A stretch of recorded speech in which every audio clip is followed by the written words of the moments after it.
Kreativitas itu tidak pernah punya batas, jadi kita harus bebas mengeksplor apapun. Yang perlu kita lakukan itu adalah mengamati dengan detail sekitar kita. Sesuatu yang tidak menarik belum tentu itu tidak bisa diambil. Yang menyenangkan di abstrak itu kita diajarkan untuk memiliki cara pandang yang berbeda daripada melihat yang nyata. Dengan itu kita terlatih dengan lebih baik. Dalam mengekspresikan abstrak bisa dilakukan dengan berbagai cara. Ada melukis dan sekarang kita berbicara soal fotografi. Kamera menangkap imajinasi kita dalam bentuk foto, kemudian bisa dinikmati oleh siapapun yang mengemari warna-warna vibrant dari abstrak itu sendiri.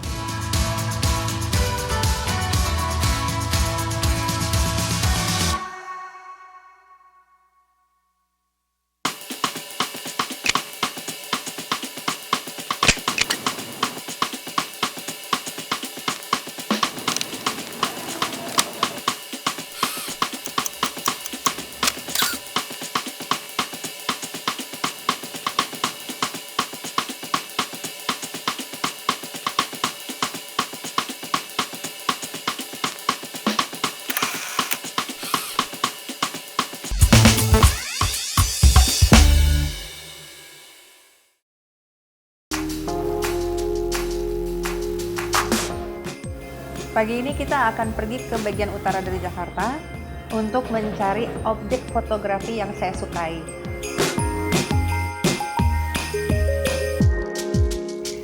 Sampai di Pelabuhan Sunda Kelapa itu, pertama yang kita tuju itu adalah kontainer. Jadi, tapi di situ kan nggak cuma ada kontainer ya, di situ ada banyak aktivitas seperti banyak kapal-kapal pinisi, terus kemudian lalu lalang pekerja yang memindahkan barang dari daratan ke kapal gitu kan. Tapi terutama tujuan utama aku itu adalah menuju ke kontainer, tumpukan kontainer yang ada di seberang.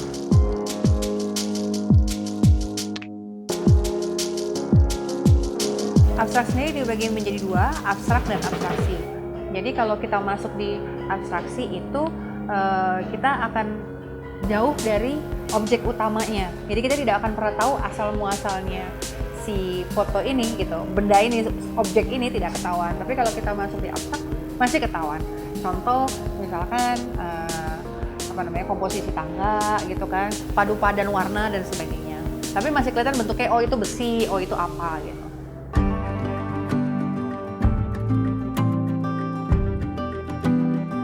Jadi sampai di Pelabuhan Sunda Kelapa, yang pertama kali aku tuju, spot pertama kita adalah kontainer, tumpukan kontainer ya. Ada kontainer biru di situ ya dengan luka-luka goresan ditambah dengan korosi. Itu menghasilkan warna-warna yang menarik. Kalau foto abstrak sebegini, sebenarnya yang paling penting itu adalah pertama kali cara melihatnya. Jadi kalau kita udah tahu apa yang kita mau cari, motif seperti apa, itu mudah. Contohnya ini tadi waktu pertama kali masuk ke dalam tempat ini, aku langsung lihat ke sini gitu kan. Lihat ke sini, terus aku langsung pasang tripod, pasang ini ball head, kemudian langsung setting semuanya. Sekarang kan nggak pakai lensa makro, jadi langsung di setting. Tentunya harus nunggu dulu, soalnya kalau seandainya nunggu matahari itu kalau terlalu terang, jadi dia nggak bagus karena jadi terlalu banyak highlight di mana-mana. Jadi harus nunggu agak mendung dikit. Biasanya sih karena aku motret sendiri, biasanya ada berbagai trik. Kalau nggak aku berdiri ngeblok cahaya matahari, atau nggak aku harus nunggu sampai sedikit mendung, baru kemudian kita motret. Nah dari motret ini nanti kita bisa lihat hasilnya itu dari warna-warna ini kita bisa olah langsung di kamera, dirubah-rubah dengan white balance ya kan. White balance dirubah-rubah, jadi nanti bisa kedapet mulai dari auto white balance, rubah ke direct sunlight, terus bisa juga dirubah ke yang gambar awan itu mendung. Nanti warna-warnanya berubah-berubah, jadi ada warna spesifik dan dominan yang keluar dari setiap white balance. Oke, kita foto dulu.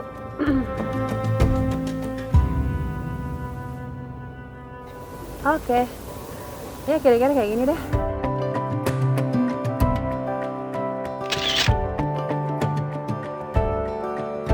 Tapi yang paling penting dari semua teknis kalau mau motret tekstur, mau motret abstrak itu yang paling penting adalah tripod. Kita harus punya tripod yang sturdy ya, yang tripod yang kuat gitu, karena getaran sedikit apapun ketika itu mau dicetak besar itu pasti mengganggu.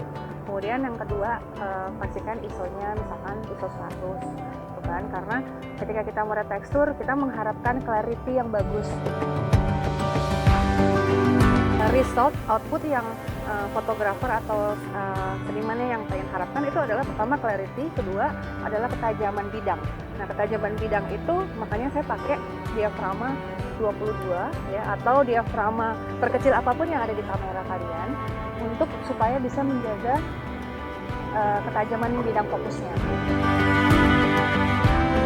Ya karena ini objeknya tidak bergerak kemana-mana, jadi kita motretnya ya harus tenang-tenang aja, nggak usah terlalu terburu-buru gitu.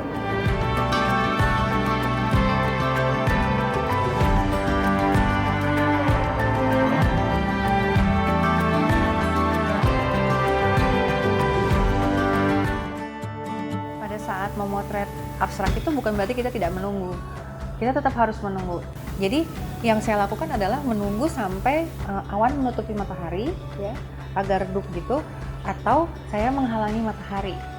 Setelah itu baru kita bisa mendapatkan hasil yang maksimal.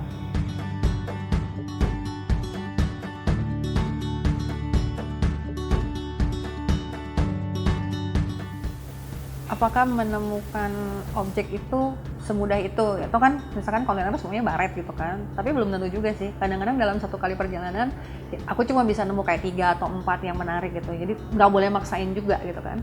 Salah satunya tadi pas jalan kebetulan ada gang yang cukup sempit ya, cuma muat untuk 1 orang. Saya menemukan baret yang berbentuk bendera gitu, lucu banget gitu. Terus ini ada warna kuningnya, terus ada yang berbentuk bendera gitu kan, terus di bawahnya juga ada beberapa gitu.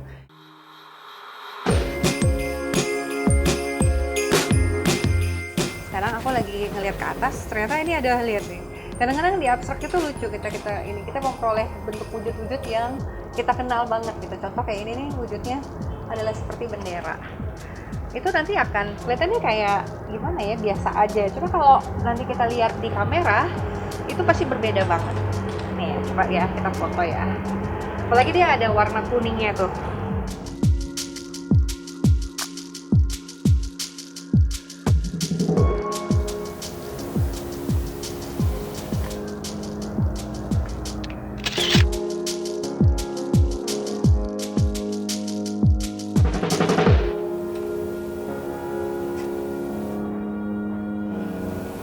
Yang menyenangkan dari foto abstrak itu adalah ini hanya punya aku. Tahu kenapa ini punya aku? Karena bisa jadi nanti sore kontainer-kontainer ini pergi ya ke luar negeri, ke luar kota, kemanapun ya, mereka diangkat dan mereka bergesekan lagi dengan elemen-elemen di sekitar. Tentunya semua baret-baret dan kerusakan ini akan jadi berubah lagi. Jadi tadi kan setelah mundur ngelihat gitu kan, oh ini ada bentuk bendera, oh di sini ada bentuk kayak kapal gitu. Terus jadi ulang-ulang berkali-kali gitu kan, dapat motret yang ini sebagian, motret sebagian gitu kan. Baru akhirnya dapat yang saya inginkan.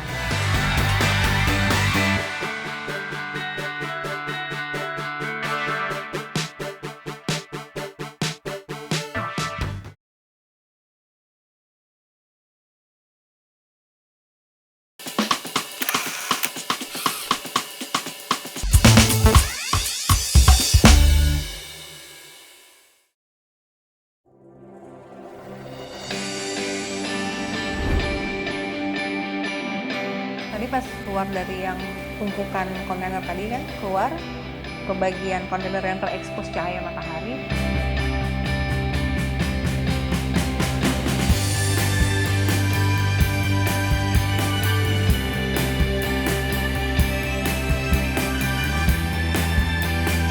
Tadi ya di Pelabuhan Sunda Kelapa itu kayaknya koleksi kontainernya lagi kebanyakan biru, jadi agak susah untuk mencari alternatif lain. Tapi aku tadi nemu satu kontainer yang warnanya merah.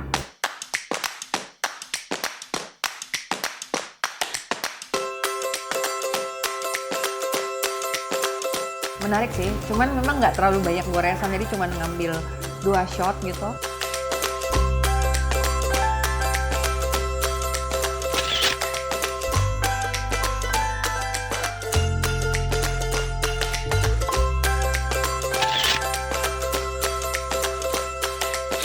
Ada tadi satu yang merah sama satu yang pudar. Jadi kontainer itu ada dua tipe. Kalau dia warnanya merah, yang catnya baru itu kontrasnya tinggi. Terus ada lagi satu yang warnanya cenderung pink. Nah, yang pink ini karena sudah terlalu lama dijemur matahari. Tapi dua-duanya itu nggak terlalu banyak goresan sih. Jadi mungkin itu salah satu kontainer yang jarang travel. Kan biasanya kalau kontainer itu semakin dia pergi, biasanya semakin banyak goresan dan itu semakin aku cari sih biasanya. Terus kemudian ada yang bertanya, dia bilang, jadi foto abstrak ini sebenarnya susah banget ya Mbak ya. Jadi bukan soal peralatan teknis, tapi yang paling penting adalah soal bagaimana cara kita melihat. Ya memang itu harus latihan, tapi semua jenis genre fotografi memang harus latihan. Jadi kalau nggak latihan ya tidak bisa cepat gitu. Kalau untuk aku sendiri, aku cepat melihat hal-hal gini karena aku berlatih ini hampir setiap minggu gitu, melihat ya. Jadi cepat untuk aku lihat motif-motif. Jadi misalkan contoh ini, ya kan, motif-motif ini jika dilihat lebih dalam lagi, ternyata dari satu gambar full yang sebesar handphone itu, dia bisa jadi kecil, cerita-cerita sendiri gitu. Itu yang menarik.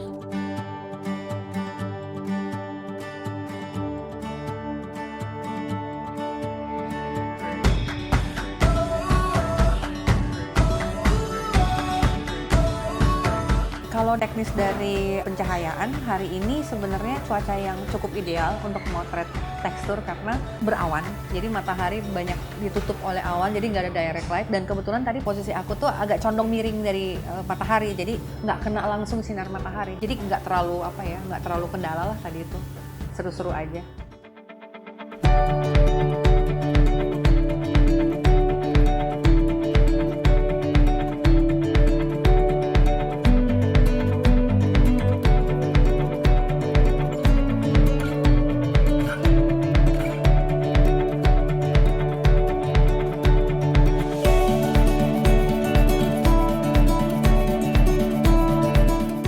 Udah pergi ke Pelabuhan Sunda Kelapa ya, dimana memang tempat itu adalah mencari kayak di kontainer atau apa.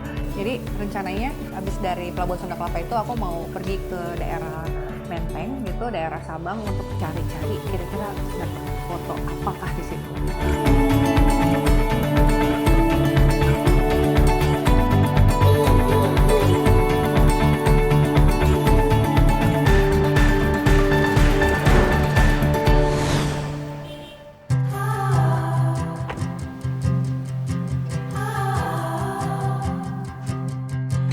Sebenarnya tempat yang ideal kalau kita lagi hunting foto abstrak di jalanan itu seperti apa? Aku kalau ideal sih sebenarnya cari-cari tempat yang banyak campuran aktivitas ya. Kayak misalkan ada beberapa yang masih baru dibangun, kayak ada banyak seng gitu ya. Ada banyak tempat-tempat box kayak kayu-kayu kayak gitu. Itu biasanya menarik. Jadi pas tadi jalan turun di Sabang itu jalan kaki baru berapa menit udah bisa menemukan ya, beberapa objek gitu.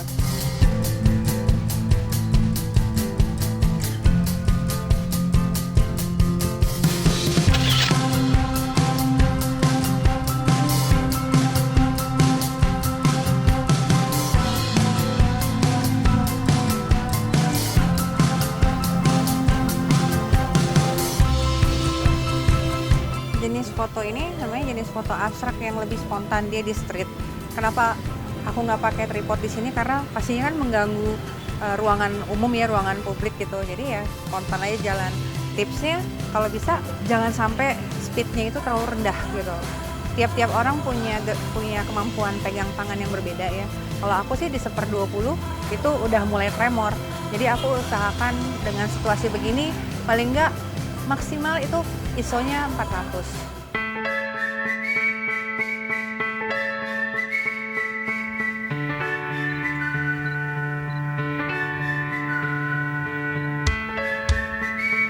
Karena ini kan situasinya di jalanan ya, aku nggak pakai tripod. Ya harus mengandalkan tangan yang steady, tinggal pilih angle yang pas ya. Kemudian udah deh kita dapat shotnya.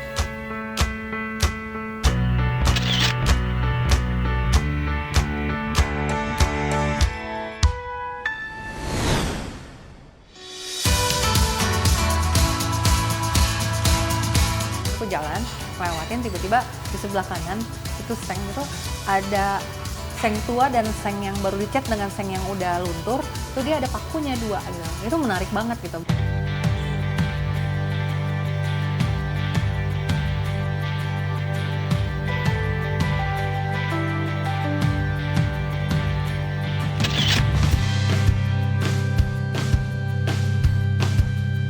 Kadang-kadang kita bisa menemukan hal-hal yang humoris gitu loh di abstrak gitu. Contohnya kayak gini nih. Ya kan? Ini kayak gini. Jadi dia pergabungan dari dua bidang warna ini, ada yang menonjol satu. Oh ya, dan juga tips yang menarik di abstrak ini, kita tidak pernah ikut campur. Sebenarnya nggak ada peraturan tertulis sih bahwa kita nggak boleh ikut campur gitu ya. Misalkan kita baret-baretin sendiri, tapi ya ada nilai sentimental yang bisa kita peroleh kalau kita dapat itu secara spontan gitu. Begitu kita lihat kan kayak gini, jadi kita sebenarnya melatih di art of seeing gitu, cara kita melihat gitu. Kayak begini gitu kan. Terus misalkan harus tadinya nggak ada, terus kita ambil paku terus tempel ke sini, itu udah nggak seru lagi. Ya itulah serunya dari abstrak. Jadi kita spontan banget.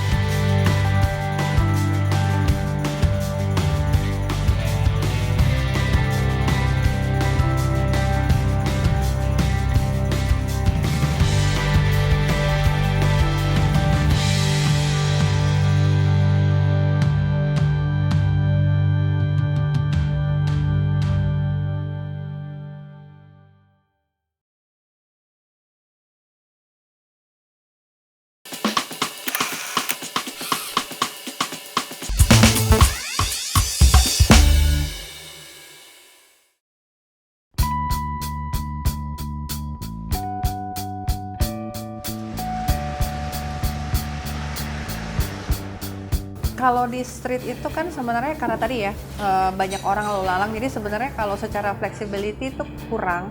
Tapi kalau di lain pihak itu menariknya karena kita kan nggak pakai tripod ya, jadi kita bisa memainkan angle dengan cepat gitu ya. Jadi misalkan tadi ada satu paku, nah paku itu tuh tercoreng dengan cat putih dan masih ada sisa birunya. Kalau kita ngelihat dari sebidang begini, memang nggak menarik banget. Apa sih gitu kan, nggak penting, selalu hal-hal kayak gini tuh pasti terlewatkan, ya udah aja gitu. Tapi ketika kita capture ya, kita kasih konsep kita berpikir, kita kasih bagaimana kita melihat sesuatu dengan dari hal yang nggak menarik menjadi menarik gitu. Itu tugas yang sebenarnya outputnya dari semua ini adalah itu.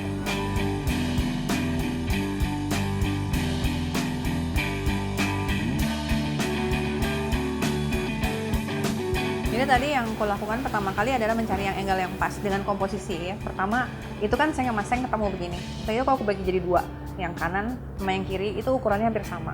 Terus aku taruh dia di atas komposisinya, 1/4 dari seluruh bidang. Ya. Kemudian aku taruh dipindahin di bawah, 1/4 dari bidang yang bawah. Karena kan ada komposisi dasar. Komposisi dasar itu tetap aku selalu perhatikan, walaupun dalam bentuk abstrak ya. Kan seperti teman-teman tahu, kita punya peraturan komposisi rule of third. Jangan dipikir bahwa abstrak nggak pakai itu, abstrak pakai itu banget.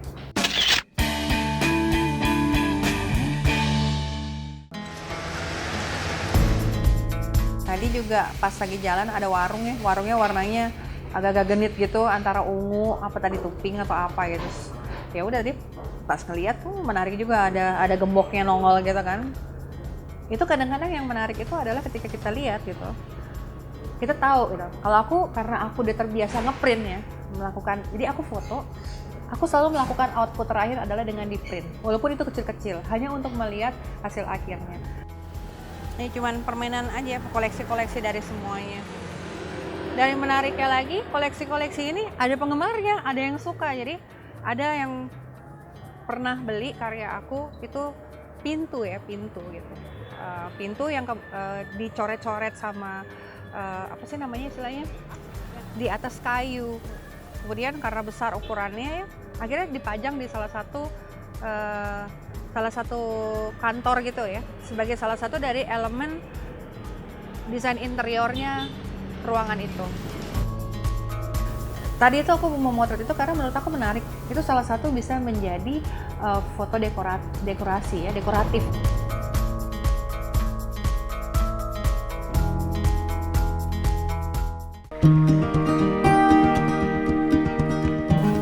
kita sudah mengeksplor baja, kita mengeksplor seng, kita mengeksplor tadi bagian dari warung ya, tadi kayu gitu.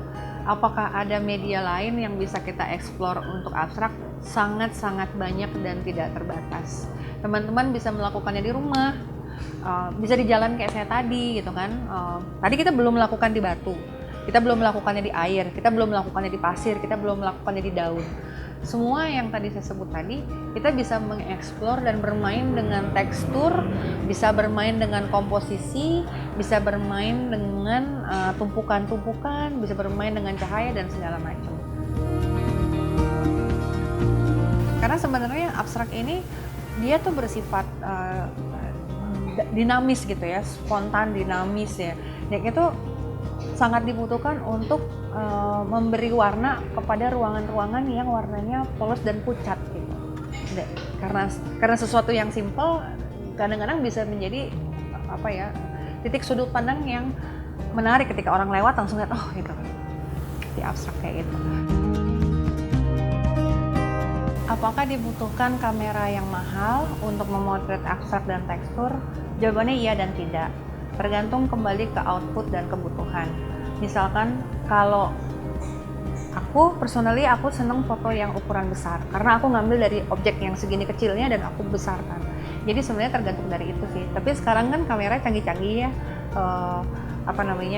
Ininya udah kita pakai RAW aja, kemudian disiplinnya itu yang perlu kita lakukan dengan tripod ya kan. Kalau tadi pas motret ya, kalau teman-teman perhatikan begitu rada gelap dikit, redup dikit kan, kalau kita pakai diafragma kecil itu speed jadi slow kan.